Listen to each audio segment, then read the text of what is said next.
সময় এখন আমাদের সাথে বক্তব্য রাখবেন জনাব আনজালুর রহমান পার্থ।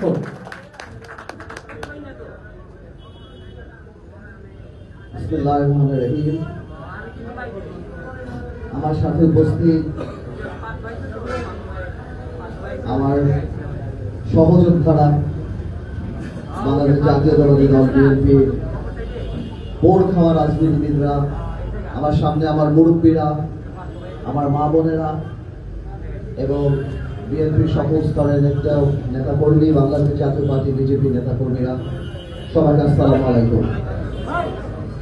আজকে আমরা আপনাদের মাঝখান থেকে আপনাদেরকে দিয়ে আমাদের নির্বাচনী প্রচারণা শুরু করছি। ইনশাআল্লাহ আল্লাহ জানি আমাদের এই প্রচারণায় বরকত দেয়।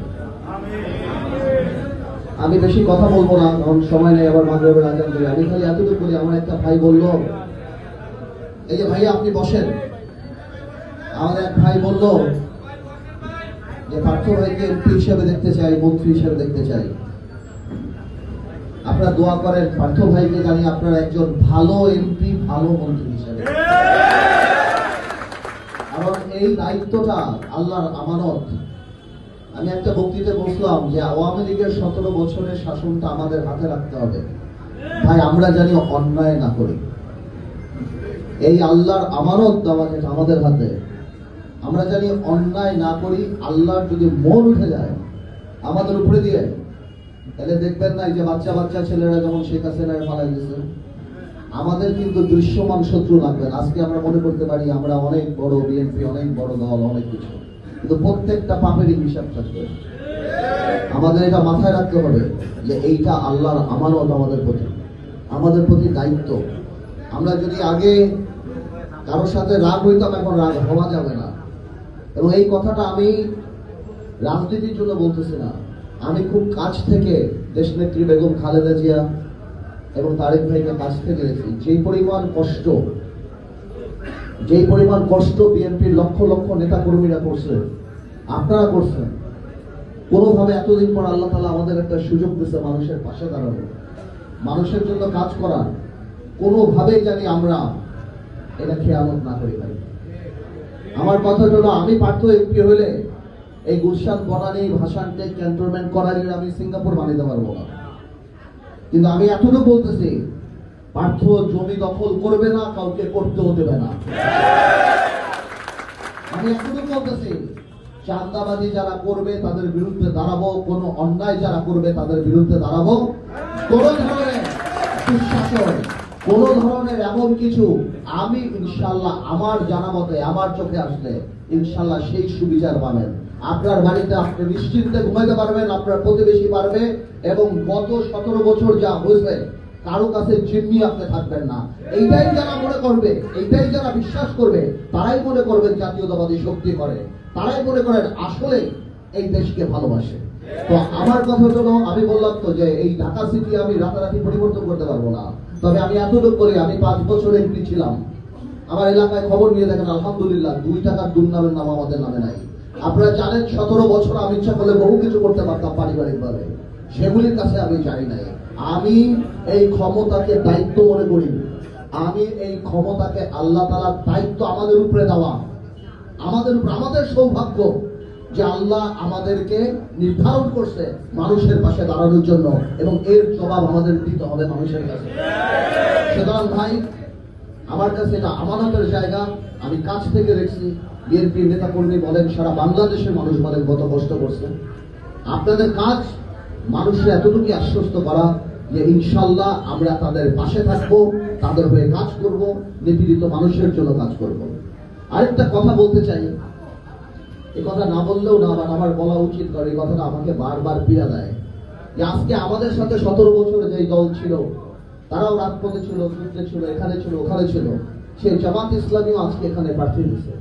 তাদের বিরুদ্ধে আমরা নির্বাচন করতেছি, তারাও কাজ করতেছে, আমরাও কাজ করতেছি।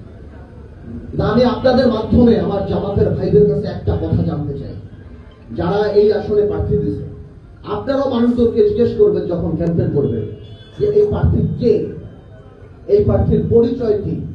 গত 17 বছরে যখন এত অত্যাচার নিপীড়ন ছিল, তখন এই প্রার্থী কোথায় ছিল? জামাতের যোদ্ধারা যখন কষ্টে গেছে, যখন নিপীড়িত, গুম হয়েছে, খুন হয়েছে, জামাতের শীর্ষ নেতারা যখন ফাঁসির কাছে গেছে, তখন এই প্রার্থী একটা কথা বলতে পারে নাই, নিশ্চুপ ছিল, জীবনে কোনোদিন নিপীড়িত মানুষের পাশে দাঁড়ায় নাই। আজকে উনি আশা করে যে একটা মশারি দিয়ে আর একটা কম্বল দিয়ে মানুষের ভোট দিবেন। যেই ব্যক্তি 17 বছরে অত্যাচারিত, নিপীড়িত মানুষের পাশে দাঁড়ায় নাই, মানুষের অধিকার নিয়ে কথা বলে নাই। আমরা যখন রাজপথে সেই শেয়ার মার্কেট থেকে আরম্ভ করে, হেফাজত থেকে আরম্ভ করে, নিরাপদ সড়ক থেকে আরম্ভ করে, জুলাই আন্দোলন থেকে আরম্ভ করে, কারাগারে গেছি, মামলা গেছি, মানুষের পক্ষে দাঁড়াইছি, সংসদে, রাজপথে, টকশোতে। আপনি কই ছিলেন? আর আপনি 17 বছর পর এসে মানুষের কাছে ভোট দাবি করতেছেন। আমি একটা কথা বলে দিই, যেই ব্যক্তি 17 বছর তার দলের নেতা কর্মীর পাশে দাঁড়ায় নাই, তার নিপীড়িত মানুষের পাশে দাঁড়ায় নাই, বাংলাদেশের মানুষের পাশে দাঁড়ায় নাই, সেই ব্যক্তি আগামী 5 বছর এই গুলশান বনানী মানুষের পাশে দাঁড়াবে। সুতরাং এই কথা মানুষকে জিজ্ঞেস করেন, জামাতকে জিজ্ঞেস করেন যে আপনারা কারে দিচ্ছেন, কেন দিচ্ছেন, কি তার পরিচয়, তার হোল্ডিং নাম্বার কি, সেই এখানে থাকে, সে কোথায় থাকে, এই জিনিসগুলি মানুষকে আমাদের জিজ্ঞেস করতে হবে। কোনো ভালো মানুষ নির্বাচন করুক, কোনো অসুবিধা নাই, কোনো ভালো মানুষ আসুক, আমি জিতি, সে জিতুক, আমি তার পাশে দাঁড়ায় কাজ করবো। কিন্তু শুধুমাত্র 17 বছর পর এসে আপনি হঠাৎ করে রাত্রেবেলা মশারি দিয়ে আর রাত্রেবেলা শাল দিয়ে আপনি যদি মনে করেন যে আপনি বাংলাদেশে এই আসনের মানুষের ভোট জয় করতে পারবেন, আপনি বোকার সঙ্গে বাস করেন। যাই হোক, আরেকদিন আরো কথা বলবো। আমি এতটুকুই বলে গেলাম আজকে আপনাদেরকে যে ইনশাআল্লাহ আমরা কাজ করব। আমি পরীক্ষিত, আমাকে আপনারা দেখেছেন, আপনারা চিনেন, 17 বছর আমাকে ম্যাডামের পাশে দেখেছেন, তারেক ভাইয়ের পাশে দেখেছেন, সবার পাশে দেখেছেন। ইনশাআল্লাহ আমরা সবাই মিলে একসাথে কাজ করে সফল বাংলাদেশ বানাবো ইনশাআল্লাহ। এখন আমি আরেকটু কথা বলি, আমরা ক্যাম্পেইনে নামবো ইনশাআল্লাহ। মুরব্বীরা সাথে থাকবেন, আমার দল, যুব দল, ছাত্র দল, যারা যারা আমার ভাইরা, বিজেপির যারা যারা আছে তারা একটু পিছিয়ে থাকবেন, স্লোগান দেওয়া থেকে বিরত থাকবেন। সাধারণ মানুষ স্লোগান থেকে ভয় পায়, চিন্তা করে। ক্যাম্পেইনের দায়িত্ব হলো আমি 10টা মানুষের সাথে হ্যান্ডশেক করবো। সব নেতা কর্মী যদি আমার আশেপাশে থাকে তাহলে সাধারণ মানুষ আসতে ভয় পায়। এই কারণে আমি বলবো মিনিমাম 5 হাত দূরে আমার থাকবেন, স্লোগান টোগান কম দিবেন। মুরব্বী যারা আছে তারা 4-5 জন দলীয় নেতা তারা আমার সাথে থাকবেন, যাতে আমি মানুষের দুঃখ কষ্টের কথা শুনতে পারি, আমি একটু কথা বলতে পারি। এইটা আর স্লোগানটা দিবেন না, আমি সবাইকে বলবো আপনারা হাঁটেন আমার সাথে, অবশ্যই আপনারা তো আসেনি, কিন্তু আমাকে একটু মানুষের মধ্যে যেতে দেন, এটাই আমার কথা। ঠিক আছে? ঠিক আছে ভাই, দোয়া করবেন, ইনশাআল্লাহ আবার দেখা হবে। সবাই বাড়ি বাড়ি যাবেন এবং আমার সালাম দিবেন, ম্যাডামের সালাম দিবেন, সালাম দিবেন। আসসালামু আলাইকুম।